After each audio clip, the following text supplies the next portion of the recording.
So technical দয় টিউশনে সবাইকে স্বাগত। তো আজকের এই ভিডিওতে তোমাদের ট্রান্সফার অর্ডার সম্পর্কে তোমাদের এলিজিবিলিটি কি আছে, তোমাদের কবে ট্রান্সফার অর্ডার 2025 সালের জন্য বেরোবে সেই বিষয়ে তোমাদের সম্পূর্ণ A to Z ইনফরমেশন দেবো। তো তোমরা যারা 2025 সালে ট্রান্সফার নিতে চাইছো একটা ইনস্টিটিউট থেকে অন্য একটা ইনস্টিটিউটে, তোমাদের সবার জন্য আজকের এই ভিডিওটা খুবই গুরুত্বপূর্ণ। তো সবার প্রথমে আমি এটা 2024 সালের নোটিফিকেশনটা দেখাচ্ছি, কারণ 2025 সালে এখন নোটিফিকেশন কিন্তু বেরোয়নি।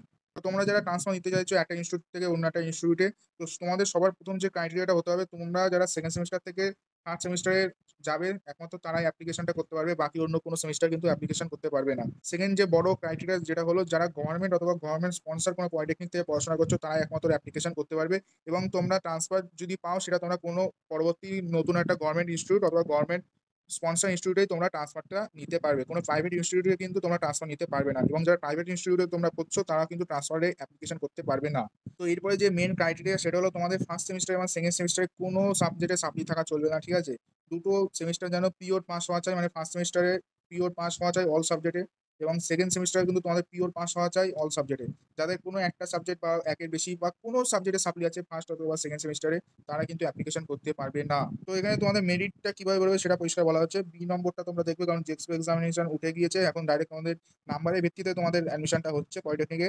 তো তোমাদের যেটা মাধ্যমিকের নাম্বার থাকবে তার 50% ওয়েটেজ, আর ফার্স্ট সেমিস্টার এক্সামিনেশন যে নাম্বারটা তোমরা পাবে তার 50-50 ওয়েটেজ করে তোমাদের মেরিটটা বেরোবে। মানে এখানে বলতে চাইছে মাধ্যমিক থেকে তোমাদের 50% ধরা হবে, আর তোমাদের যেটা ফার্স্ট সেমিস্টার এক্সামিনেশন পেয়েছো সেখান থেকে 50% ওয়েটেজ ধরা হবে। এই দুটো মিলিয়েই তোমাদের টোটাল 100% ওয়েটেজ ধরে তোমাদের মেরিটটা পাবলিকেশন করানো হবে। তো এখানে তোমাদের তিনটে প্রায়োরিটি দেওয়া আছে, ঠিক আছে। ট্রান্সফারের যখন মেরিট লিস্ট বেরোবে সেখানে প্রায়োরিটি ফার্স্টে TFW ক্যান্ডিডেটের জন্য দেওয়া হচ্ছে, সেকেন্ড ফিজিক্যালি চ্যালেঞ্জ, থার্ড হলো গার্লস স্টুডেন্টের জন্য দেওয়া হচ্ছে।